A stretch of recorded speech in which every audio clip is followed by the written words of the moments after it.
وَاعْلَمْ أَنَّ مَا أَصَابَكَ لَمْ يَكُنْ لِيُخْطِئَكَ.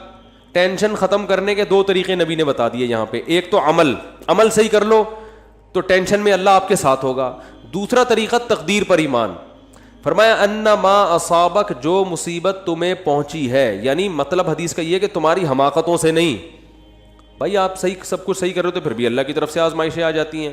تو لم یکن لیخطئک, یقین کر لو یہ لازمی پہنچنی تھی, یہ تم سے خطا ہو ہی نہیں سکتی تھی. تو جب ایک کام لازمی ہونا ہی تھا تو اس میں ٹینشن کس بات کی؟ ابے کیا ہو گیا بھائی, جب ایک کام ہونا ہی ہے, نہ ہونے کا تو سوال ہی پیدا نہیں ہوتا, تو بھی ٹینشن کس بات؟ یہ تو ہونا تھا, یہ تو ہوگا, یہ تو ہوگا بھائی. لیکن چونکہ ہمیں ٹینشن سے پہلے نہیں پتا ہوتا کہ کیا ہوگا, تو ہم اسباب اختیار کرتے ہیں. پورے کامیابی کے اسباب اختیار کرے, پھر بھی نہیں ہوا.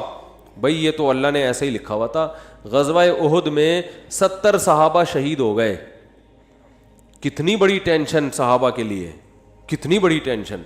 تو اللہ نے کیا فرمایا, کوئی ٹینشن کی بات نہیں ہے, یہ شکست بھی مقدر میں لکھی ہوئی تھی اور یہ شہادتیں بھی مقدر میں لکھی ہوئی تھی, کوئی ٹینشن کی بات نہیں ہے. رہا یہ مسئلہ کہ تم سے غلطی ہوئی تھی, مشورے پر عمل نہیں ہوا, نبی کا حکم تم سے ٹوٹ گیا, تو اس کی وجہ سے یہ ٹینشن پہنچی ہے, تو اس سے تم نے چونکہ توبہ کر لی ہے تو وہ والی ٹینشن بھی کیا ہو گئی, ختم. آخرت کا نقصان کا خطرہ تھا کہ نبی کے جو حکم دیا تھا گھاٹی پہ رہنا ہے, تو وہ توبہ سے معاف ہو گیا. باقی رہا یہ شکست, کوئی مسئلہ نہیں. وَيَتَّخِذَ مِنْكُمْ شُهَدَاءَ, اس میں مثبت چیزیں سوچو کہ اللہ چاہتا تھا تم میں بہت سے لوگوں کو شہادت کا مرتبہ دینا, تو اللہ نے ان کو جلدی آزمائشوں سے نکال کے جنت میں پہنچا دیا. اور کیا چاہیے. ایک انگریز نے اس آیت کے تحت لکھا ہے کہ محمد, وہ تو درود شریف نہیں لکھتے نا, اس نے تو محمد غلط استعمال کیا, میں صلی اللہ علیہ وسلم. اس نے کہا محمد کے جو فرینڈ تھے نا, اس قسم کی چیزوں نے ان کو موٹیویٹ کیا تھا جس سے انہوں نے پوری دنیا پہ حکومت کی ہے, کہ شکست کھا کے بھی کیا کر رہے ہیں, کہہ رہے ہیں یہ تو ہونا ہی تھا, لہذا اس سے ٹینشن لینے کی بات نہیں ہے, اور یہ شہادت میں بھی خیر ہے تمہاری, آگے بڑھو, مایوسی ہے ہی نہیں. ٹھیک ہے نا. ہمارے یہاں پتہ ہی کیا سمجھا کہ مایوسی کفر ہے, تو اس کا مطلب یہ سمجھا جاتا ہے کہ میں جہاں شادی کرنا چاہتا ہوں وہاں شادی ہو کے رہے گی, کیونکہ مایوسی کیا ہے, کفر ہے. میں چاہتا ہوں میری 2 لاکھ روپے تنخواہ ہو تو 2 لاکھ ہوگی, کیونکہ مایوسی کفر ہے. یہ غلط مطلب ہے, سمجھ رہے ہو. ایسا تو پھر بہت سے لوگوں کے ساتھ نہیں ہوتا, پھر اور مایوسی ہوگی, آدمی کہتا ہے یہ تو اور ڈبل گناہ, کفر کا گناہ بھی ہو رہا ہے اور پیسے بھی نہیں مل رہے. ہم کہتے ہیں میں صحت بناؤں گا تو صحت بنے گی کیونکہ مایوسی کفر ہے. یہ مطلب نہیں ہے. مطلب یہ ہے کہ اللہ سے یہ امید لگائی جائے کہ جو ہوگا اچھا ہی ہوگا میرے حق میں. میں چاہتا ہوں میرا اچھا روزگار مل جائے, 2 لاکھ تنخواہ نہیں ہو رہی, 1 لاکھ ہے, اسی ایک میں اللہ کیا کرے گا, برکت دے گا. روزگار نہیں مل رہا, کوئی بات نہیں, اسی میں اللہ کیا کرے گا, برکت دے گا. نہ ملنے میں بڑے فائدے ہیں. روزگار نہ ملنے سے ٹینشن ہوگی, ٹینشن میں اللہ یاد آئے گا, اللہ سے دعائیں مانگو گے, اس ٹینشن میں گناہ معاف ہوں گے, برداشت کی قوت پیدا ہوگی. بعض دفعہ زیادہ کھانے سے بھی مسئلے خراب ہو جاتے ہیں, پیٹ بھرے ہوئے ہوتے ہیں تو الٹے الٹے خیالات آنا شروع ہو جاتے ہیں انسان کو. ایوب علیہ السلام پریشان تھے نا بیماریوں میں, مایوس نہیں ہوئے, اس لیے کہ ان کو پتا تھا یہ میرے لیے کیا ہے, بہتر ہے. کتنا بہتر کہ قرآن میں آخری نبی پر آیت نازل ہوئی ہے, نعم العبد, ایوب کیا خوب بندہ تھا, کیسی زبردست بشارت دی اللہ نے. اللہ کا کلام غلط نہیں ہو سکتا, اور اللہ نے یہ نہیں کہا کہ ایوب اچھے تھے, نا نا نا نا نا, ایوب امتحان میں کامیاب ہو گئے, نا نا نا.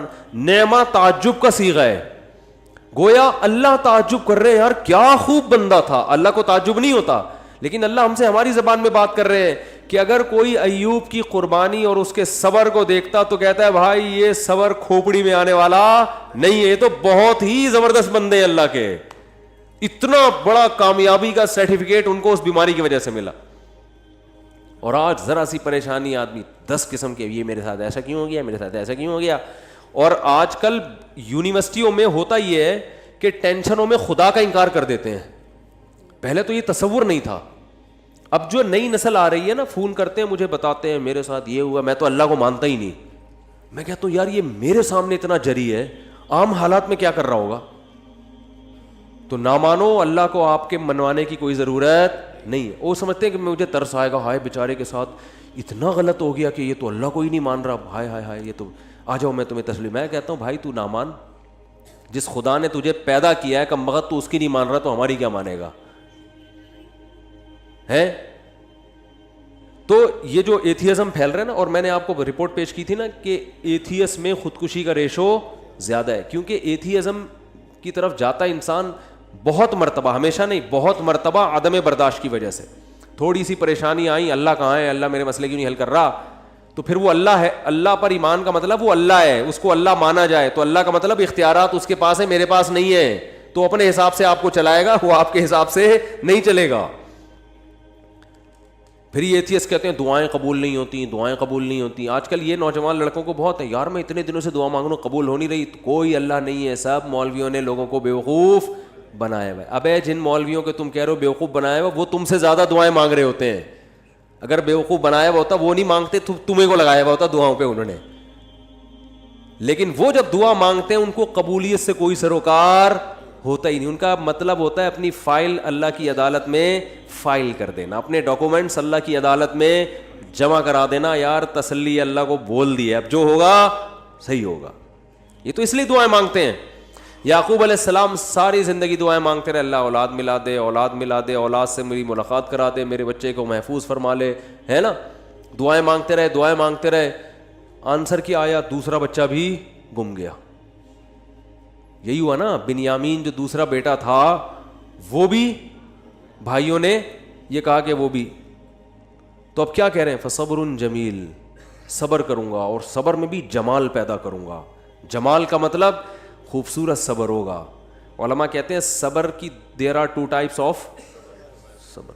ایک صبر یہ ہوتا ہے کہ آدمی واویلا تو نہیں کرے, نافرمانی تو نہیں کرے, لیکن ٹینشن سے منہ سے اور یوں ہی بنا رہے, کیا ہے نہیں ہو, بس منہ سے نکل نہیں رہے الفاظ ہیں کہ ٹھیک ہے صبر کریں گے, کیا کریں, مقدر میں یہی لکھا ہوتا. ایسا ہوتا ہے نا, جیسے آپ بولیں کہ یار ماشاء اللہ آپ کیا گھر میں حالات کیسے, صحیح چل رہے ہیں, بس کیا کریں, دنیا مسافر خانہ ہے, مفتی صاحب سے بیان میں سنا تھا, بس کیا ہے, ٹھیک ہے اللہ ہے بھائی, ٹھیک ہے, جب اس کا حکم ہوگا تو سن لے گا ہماری بھی دعا. اس کو کیا کہتے ہیں, اونلی صبر. اس کو کیا کہتے ہیں, اونلی صبر. چلو گناہ نہیں کر رہا کم بخت, اللہ کا انکار نہیں کر رہا, کوئی حرام کام نہیں کر رہا. اور ایک ہوتا ہے صبر جمیل, ایسا صبر کے ہٹو بچو ہو جائے جیسے ایوب علیہ السلام نے کیا. وہ صبر یہ ہوتا ہے کہ ذرہ برابر اپنے ایٹیٹیوڈ سے اور اپنی زبان سے شکایت نہ جھلک رہی ہو.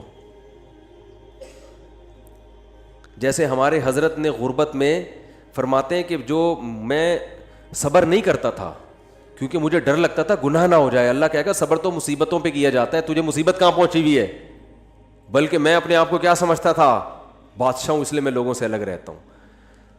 تو اس کو سرے سے مصیبت سمجھ ہی نہیں رہے ہیں, بلکہ کیا کہہ رہے ہیں, صبر جمیل. کیا کرنا ہے, ایسا صبر جس میں کیا ہو, جمال ہو. اور لا تیأسوا من روح اللہ, اے میرے بچوں اللہ کی رحمت سے نا امید مت ہو. اعلم من اللہ ما لا تعلمون, میں اللہ کے بارے میں وہ کچھ جانتا ہوں جو تم نہیں جانتے. رو بھی رہے ہیں.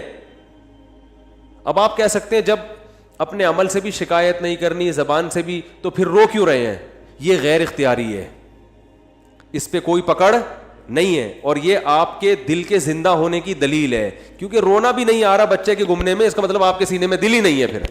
پھر تو قربانی نہیں ہے نا. اتنا غم تو ہوگا تو غم زدہ ہوں گے نا. اگر مثلا کوئی آدمی بچہ گم گیا اور اب یہ گھوم رہا ہے آرام سے, کہہ رہا بچہ گھوم گیا, صبر جمیل کریں گے, کچھ بھی نہیں ہے, تو یہ صبر جمیل نہیں ہے, اس کا مطلب یہ اس کا بچہ تھا ہی نہیں. حقیقت اپنا بچہ ہوتا تو اتنے مزے سے نہیں گھوم رہا ہوتا. ٹینشن یہ نیچرل ہے, آنکھیں بھی بہیں گی, غم بھی ہوگا, ٹینشن بھی ہوگی. زبان سے جو چیز غیر اختیاری ہے اس پہ پکڑ نہیں ہے. ہمارے نبی کی نواسی کا انتقال ہوا آپ کی گود میں, آپ کے آنکھوں سے آنسو ٹپکنا شروع. صحابہ نے عرض کیا یا رسول اللہ آپ تو صبر کی تلقین کرتے ہیں, تو آپ نے کیا فرمایا, آنکھیں بہہ رہی ہیں, دل غم زدہ ہے. یہ ہم یعنی مطلب یہ کہ یہ دو چیزیں ہمارے اختیار میں، نہ آنکھوں کو روک سکتے ہیں نہ دل کو غمزدہ ہونے سے روک سکتے ہیں. زبان وہی کہے گی جس پہ اللہ راضی ہے. زبان کہے گی کہ جو اللہ کا حکم تھا، ما قدر اللہ، جو اللہ کے فیصلے ان فیصلوں پر راضی. لیکن جب اس ٹائپ کا صبر ہوتا ہے نا جو غیر اختیاری، تو وہ اعتدال سے ہوتا ہے. یعنی اس ٹائپ کا جو غم ہوتا ہے نا وہ اعتدال سے ہوتا ہے. اس میں آنسو بھی نکلتے ہیں، دل بھی غمزدہ ہوتا ہے. آج کل جو غم ہو رہے ہیں نا، جس طرح سے چیخنا پیٹنا، ہاں وہ میرے ساتھ یہ ہو گیا، گھر میں دیکھو نا کیا ہو رہا ہے. روزگار آپ گئے کہیں جاب کی تلاش میں، نہیں ملی جاب، انٹرویو میں فیل ہو گئے، باہر نکل کے چیزیں توڑ رہا پھوڑ رہا ہے، بیگم کا فون آیا اس کو گالیاں دینا شروع کر دیں. یہ غیر اختیاری نہیں ہے، یہ کیا ہے؟ بولو، اختیاری. ہمارے جاننے والوں میں کسی کے بھائی کا انتقال ہو گیا، بھائی کو بھائی سے بڑی محبت تھی، جب دفنانے میں نا وہ کیا کر رہا ہے، اپنے بھائی سے بڑی محبت، حادثے میں انتقال ہو گیا، قبر کے پتھر سے سر اپنے پھوڑ رہا ہے.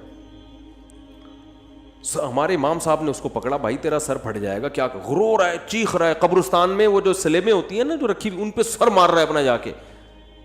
یہ لوگ تو کہیں گے ماشاءاللہ بڑی محبت ہے، لیکن یہ بے صبر ہونے کی دلیل ہے. رو بھائی پابندی. یہ جو بالکل حواس باختہ اور رونا اور چیخنا اور یہ وہ جو ہمارے گھروں میں آج کل میتوں میں ہوتا ہے، اور مسئلہ ہو گیا تو چیزیں اٹھا کے پھینک رہا ہے اور اس کو سمجھتے ہیں کہ میں اپنا بس غصہ نکال رہا ہوں، تو یہ گدھے ہونے کی تو دلیل ہو سکتی ہے. میرے بھائی میں اس کو نہیں کہہ رہا، وہ تو بیچارہ غمزدہ تھا، اللہ تعالیٰ اس کے غم کو دور کرے، لیکن یہ شریعت میں پسندیدہ کام نہیں ہے.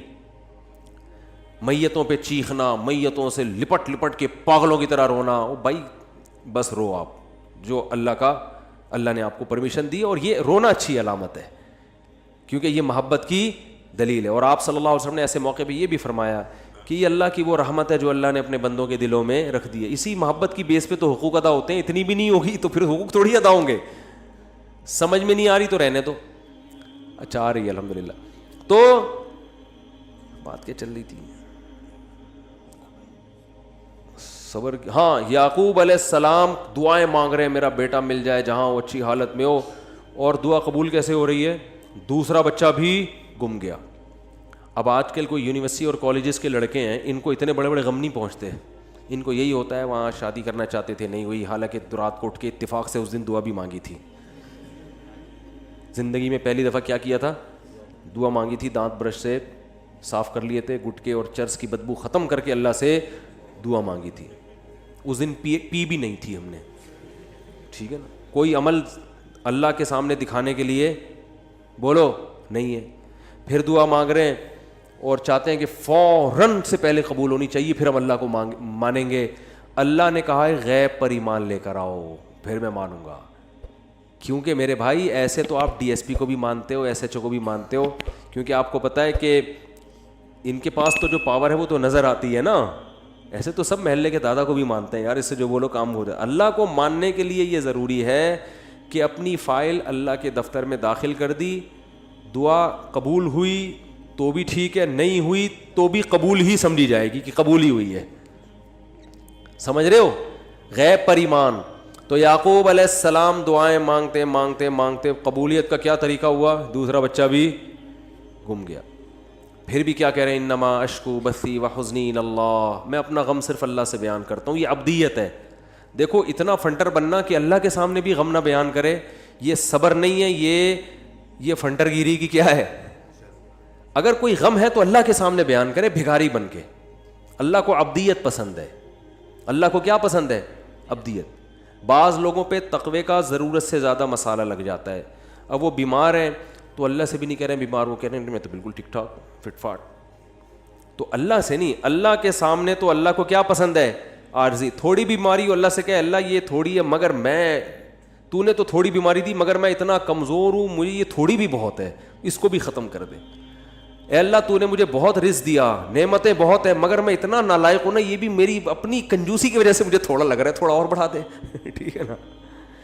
ناشکری نہ کرو، اللہ پہ تو بہت ہی دیا ہے. اپنی کمزوری بیان کرے آدمی کہ اللہ تو نے تو اتنا دیا مگر میں بہت نالائق، میں بہت کمزور. ہمارے حضرت گناہ سے بہت سخت بچا کرتے تھے، بہت زیادہ. کوئی پتہ چل جائے نا ناجائز ہے تو حضرت سے وہ کام نہیں کروا سکتا تھا کوئی کسی بھی طریقے سے, ناجائز تو کیا نامناسب کام بھی نہیں کروا سکتا تھا. ہمارے حضرت کا یہ مشہور تھا کہ کوئی کام جائز ہے مگر نامناسب ہے, علماء پہ سوٹ نہیں کرتا وہ, یہ ایک شریف آدمی پہ سوٹ نہیں کرتا, کچھ بھی کر لو حضرت نہیں کرتے تھے. اتنا تقوی, اس کے باوجود فرماتے تھے میں اللہ سے دعا میں یہ کہتا ہوں کہ اللہ میرے پلے عمل کچھ بھی نہیں ہے, میرے پلے عمل کچھ بھی نہیں ہے اور نہ مجھ سے کچھ عمل ہوتا. تہجد میں 5 پارے پڑھ رہے ہیں اور دعا کیا کر رہے ہیں, اللہ ہم سے عمل نہیں ہوتا, ہم کمزور ہیں, تو ویسے ہی بخش دے ہم کو. بہت مشکل ہے بات سمجھانا, بہت مشکل ہے بھائی. یعنی دعا میں کیا کہہ رہے ہیں کہ اللہ ہمارے پلے کچھ بھی. پھر حضرت ایک شعر پڑھا کرتے تھے, مقامات حریری جن لوگوں نے پڑھی ہے نا, عربی ادب کی کتاب ہے, اس میں ایک فقیر کا واقعہ, بس یہ واقعہ بیان کر کے بیان ختم کرتا ہوں. ایک فقیر, ایک وہ گزرا ہے, ان کے نام ذہن سے نکل گیا جو کتاب کے مؤلف ہیں, تو وہ مؤلف نے نا بڑے واقعات بیان کیے بڑے شاعری کے انداز میں اور قافیے ملا کے مختلف طریقوں سے نا. تو وہ شاعر بن کے مختلف لوگوں کے گھروں میں جا کے نا, وہ ہوتا ہے فراڈی, یعنی اپنے آپ کو یہ کردار ہے, جیسے پرینک ہوتے ہیں نا, تو پہلے تو ویڈیو نہیں بنتی تھی, ریٹرن میں ہی پرینک بن رہے ہوتے تھے, ٹھیک ہے نا. تو انہوں نے یہ شو کیا ہے کہ یہ جو ہے نا فقیر بن کے کسی کے گھر میں گیا, حالانکہ فقیر ہے نہیں, لیکن ایسا سیٹھ کے سامنے زمین آسمان کے غربت کے قلابے ملائے کہ اس نے ٹھیک ٹھاک پیسہ دے دیا. جج کے سامنے گیا, ایسے قلابے ملائے کہ اپنے حق میں فیصلہ. تو اس نے ایک شعر کہا کہ بارش ہو رہی تھی اور اندھیری رات تھی, سرد رات تھی. یہ فقیر بن کے کسی سیٹھ کی چوکھٹ پہ گیا, دروازے پر دروازہ بجایا. سیٹھ نے جب دروازہ کھولا تو اس کی زبان سے شعر کیا نکلا, قد دفع اللیل الذی فہرا الی ذراکم شعثا مغبرا. کیا خاندانی شعر ہے, یہ تو عربی میں ہی سمجھ میں آئے گا. کہہ رہے کہ وہ رات جو اندھیری رات ہے, سخت رات ہے, بارش ہو رہی ہے, بادل گرج رہے ہیں, اس خوفناک اندھیری رات نے تیری چوکھٹ پہ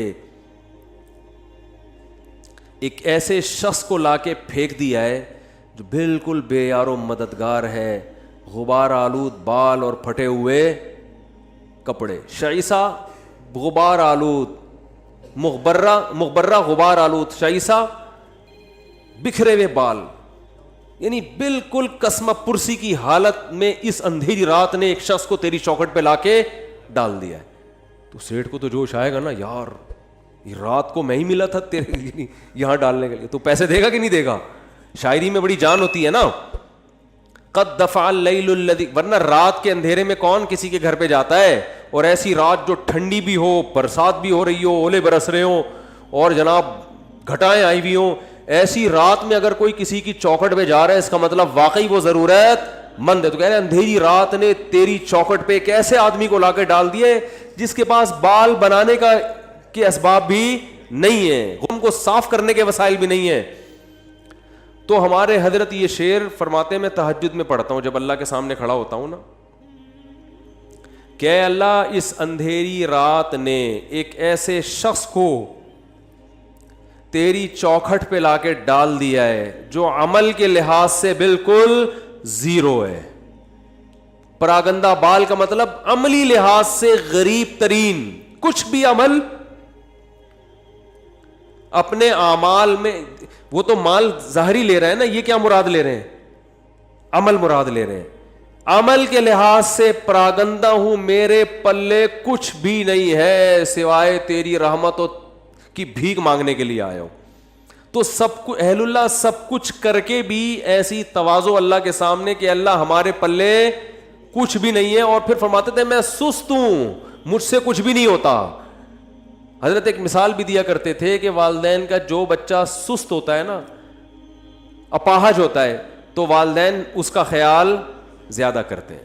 تو فرماتے تھے میں اللہ سے کہتا ہوں ہم تو اپاہج ہیں, ہمارے اندر تو عمل کی صلاحیت, اپنی بدعمالیوں کی وجہ سے عمل کی صلاحیت ہی ختم ہو گئی ہے, تو ہمارا زیادہ خیال کر. تو اللہ کو یہ ابدیت پسند ہے, عمل کر کے بھی اپنے آپ کو زیرو سمجھنا. اور یہ جو آج کل یونیورسٹیوں میں ایتھیزم پھیل رہا ہے, اللہ کا انکار پھیل رہا ہے, اللہ کے لیے ککھ بھی قربانی انہوں نے کبھی نہیں دی ہوتی. ان سے کہو ایک فلم دیکھنا چھوڑ دو اللہ کے لیے نہ, یہ جو دیکھنے کا دل کر رہا ہے نا عورت کو, آج نظر جھکا لو, ایک عمل میں کچھ بھی نہیں, اور جب ٹینشنیں آتی ہیں تو کس کا انکار کرتے ہیں؟ اللہ کا. یار اللہ کو تو ہم تو مانگتے ہیں, اللہ دیتا ہی نہیں ہے, اللہ کو تمہارا خیال ہی نہیں ہے. جو عمل کر رہے ہیں اللہ انہیں کچھ بھی نہیں دے رہا, ٹھیک ہے نا, پھر بھی کہہ رہے ہیں اللہ کیا کر رہا ہے, بہت دے رہا ہے. اور جو عمل نہیں کرتے سب کچھ دے رہا ہے اللہ ان کو. کبھی کچھ آزمائش آئے تو اس آزمائش کو پکڑ کے بیٹھ کے بولتے ہیں اللہ کو ہمارا خیال بولو نہیں ہے. یہ درندگی پھیلتی ہے خدا کے انکار سے. تو اب میں وہ بتاتا ہوں کہ وہ جب ان کو دعائیں قبول بھی نہیں ہو رہی تو مانگ کیوں رہے ہوتے ہیں وہ, جب اہل اللہ کو, جب اہل اللہ کی دعائیں قبول ہی نہیں ہو رہی تو سوال پیدا ہوتا ہے پھر مانگ کیوں رہے ہیں. حضرت یعقوب علیہ السلام کو چاہیے تھا نا 1-2 سال تک بچہ مانگتے نہیں ملتا تو کہتے چھوڑو یار کوئی اور کام کرو, اللہ تو دیتا ہے ہی نہیں. ہونا چاہیے تھا نا ایسا. وجہ اس کی ہے کہ نبی صلی اللہ علیہ وسلم نے فرمایا کہ انسان جب دعا مانگتا ہے نا تو اللہ اس کی دعا قبول کرتا ہے, ہر دعا.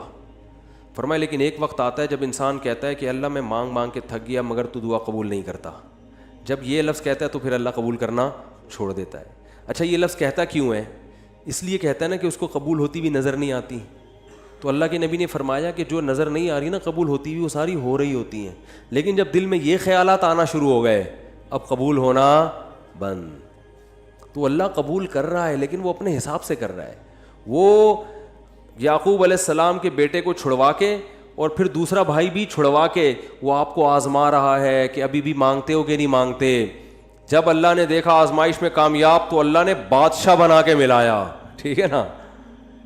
ان ربی لطیف لما یشاء, تبھی تو حضرت یوسف نے کہا میرا رب بہت باریک بین ہے, بڑی لطافت سے بڑے خفیہ طریقوں سے کامیابی کے ناکامی کے نقشوں میں کامیابی کے راستے پیدا کرتا ہے. دنیا تو مسافر خانہ ہے بھائی, تو ٹینشن میں بھی سب کچھ صحیح ہو جائے گا آپ کا. اور آپ دعا مانگ رہے ہیں اللہ یہ والا کام میرا ہو جائے, نہیں ہو رہا, یہ والا کام میرا ہو جائے. ہمارے حضرت فرمایا کرتے تھے اہل اللہ کو تو اس سے غرض ہی نہیں ہوتی کہ قبول ہو بھی رہی کہ نہیں ہو رہی. وہ تو کہتے ہیں بس اللہ کے سامنے ہاتھ اٹھانے کی توفیق مل رہی ہے, دعائیں مانگنے کی مل رہی ہے, بس سیٹ ہے, بس یہی ہے, یہ ہمیں یہی چاہیے. باقی اللہ تیری مرضی, تو دے نہ دے, کیونکہ اصل تو کیا ہے آخرت ہے, وہاں تو ہم سے خوش ہو جائے گا, بس یہی کافی. تو فرماتے ہیں ان کے ہاں تو دعا خود مطلوب ہے. اس کی مثال دے کے بیان ختم کرتا ہوں. دیکھو آپ کو کسی سے عشق ہو گیا, آپ کو کسی سے کیا ہو گیا, خدا نخواستہ عشق ہو گیا. آپ بات کا بہانہ تلاش کرتے ہو کہ نہیں کرتے؟ شرما رہے ہیں. چلو میں کہتا ہوں اگر ہو گیا, ابھی تو میں نے سب کو لپیٹ دیا تھا نا, تو ابھی کوئی بھی یوں ہی نہیں کر رہا, یوں کوئی بھی نہیں کر رہا, سب بیٹھے ہوئے کہ پکڑے جائیں گے. تو اگر کسی کو عشق ہو جائے تو محبوبہ سے بات چیت کا بہانہ تلاش کرتا ہے کہ نہیں کرتا؟ تو اس بہانے میں بعض دفعہ یہ ہوتا ہے کہ یار کوئی بات ہو تو میں کروں بھی نا, ورنہ اگلا بولے گا بلا وجہ. تو آپ پھر کوئی ریکویسٹ کر دیتے ہیں کہ وہ دیکھیے وہ میں نے آپ کو اصل میں کال کی تھی, وہ آپ کے والد صاحب اس میں ایک پولیس آفیسر ہیں, تو میرے بھائی کا تھوڑا کام اٹکا ہوا ہے, وہ اگر ہو جائے تو کتنا اچھا ہوگا, کہتے ہیں نا. تو اصل میں یہ مقصد ہی نہیں ہوتا کہ بھائی کا کام اٹکا ہوا ہے وہ ہو جائے, یار کسی بہانے کو بات تو ہو. ٹھیک ہے, کیا خیال ہے؟ اور لڑکی کو عشق ہو جائے اس کا بھی یہی حال ہوتا ہے, وہ بات کرے, کوئی بات ہونی چاہیے. اب اس کو پتا ہے کہ سامنے والا فضول بات نہیں کرتا, تو وہ پھر بات میں کیا کرے گی, وہ کوئی کام لگا دے گی. ایک مسئلہ پوچھنا ہے آپ سے, میرے سے عشق ہوتا نہیں ہے, ایک مثال دے رہا ہوں. اگر کسی مولانا سے آج کل عشق مارکیٹ میں کیا ہے, شارٹ ہے, مولانا سے نہیں ہوتا کہیں. لیکن اگر ہو جائے تو مولانا سے مسئلہ پوچھے گی, مسئلے کا جو جواب ملے گا اس کی طرف توجہ نہیں ہوگی. ابے جو بھی جواب ہے جائز ہے ناجائز ہے بھاڑ میں جائے. دوسرا مسئلہ, تیسرا مسئلہ, ایسا ہوگا کہ نہیں ہوگا؟ ڈاکٹر سے علاج کرائے گی, کسی ڈاکٹر سے عشق ہو گیا تو نہ کوئی نزلہ ہے نہ زکام ہے کھانسی, ویسے جا کے مشورے لینا شروع کر دیتی ہیں کہ ڈاکٹر صاحب اگر زکام ہو جائے سردیوں میں تو اینٹی الرجی کون سی زیادہ صحت کے لیے مناسب ہے؟ ڈاکٹر کہے گا ریجکس کھا لو, اس میں تو نیند ہوتی ہے. ڈاکٹر یہ سمجھ رہا ہوتا ہے شاید اس کو معلومات چاہیے. او بھائی ان کو معلومات نہیں چاہیے, ان کو آپ سے بات کرنے کا بہانہ چاہیے. ریجکس گئی تو بالکل اہل اللہ کی یہی حالت اللہ کے ساتھ ہوتی ہے. اللہ دعا قبول کر نہ کر وہ تیرا ہے, تیرا مسئلہ ہے. ہم مانگیں گے تو اس لیے تاکہ قبول ہو جائے, تو ہم تو بندے ہیں. لیکن ایک بہت بڑا مسئلہ یہ ہے کہ ہم تو تجھ سے بات کرنا چاہتے ہیں. جب تجھ سے ہم بھیک مانگتے ہیں کہ یہ مسئلہ حل کر دے, یہ مسئلہ حل کر دے, ہمیں مزہ بہت آتا ہے اس میں. ہمارا رابطہ کس سے ہو جاتا ہے؟ اللہ سے. اور مزہ اس لیے آ رہا ہوتا ہے کہ ہمیں پتہ ہے اللہ کو مزہ آ رہا ہے, اللہ خوش ہو رہا ہے کہ میرے سے بھیک مانگتا ہے یہ. تو بس یہی بہت یہ ہو گیا بس, صحیح ہے نا. اب وہ قبول ہو جائے ٹھیک ہے, نہیں ہے تو بھی ٹھیک. تو جب تک میرے بھائی اس اسٹیج پہ نہیں پہنچتے نا, مزے کی زندگی نہیں ہوگی. مزے کی زندگی اسی میں اللہ کی عدالت میں مقدمہ دائر کر دیا, اللہ یہ کہا. ہاں ایسا نہ ہو کہ اب اللہ سے یہ کہنا شروع کر دیں کہ اللہ قبول کر, تیری مرضی, قبول نہیں کر تیری مرضی, ہم تو ویسے ہی مانگ رہے ہیں. حدیث میں آتا ہے ایسا نہیں. جب اللہ تو کرے گا وہی جو اللہ چاہے گا. آپ نے غلام بن کے مانگنا ہے کہ اللہ قبول کر دے, یہ چیز مجھے چاہیے, تو دے دے. ٹھیک ہے نا. ایسے نہیں مانگیں کہ اللہ یہ مجھے روزگار مل جائے تو اچھا ہے, نہیں ملے تو تیری تقدیر ہے. تو یہ دعا نہیں ہوئی نا, پھر یہ تو ویسے ہی اللہ کی تقدیر ہے بھائی. تو آپ نے تو مانگنا ہے اللہ میرے رزق, مجھے کشادہ رزق حلال نصیب فرما دے, اے اللہ میری اس بیماری کو ٹھیک کر دے. تو بس وہ بات سمیٹ دوں کہ اللہ نے کیا فرمایا, جس حال میں ہو اس خوش فہمی میں مت رہو کہ مستقبل میں یہ حال ہوگا. تو اس کا کیا طریقہ ہے کہ پھر عمل کو فوکس کرو تاکہ مستقبل میں حالت اگر یہ تو ہے تو آخرت کے بارے میں, لیکن دنیا پہ بھی صادق آتی ہے کہ اگر مستقبل میں حالات خراب بھی ہوئے تو اللہ کی طرف سے تسلی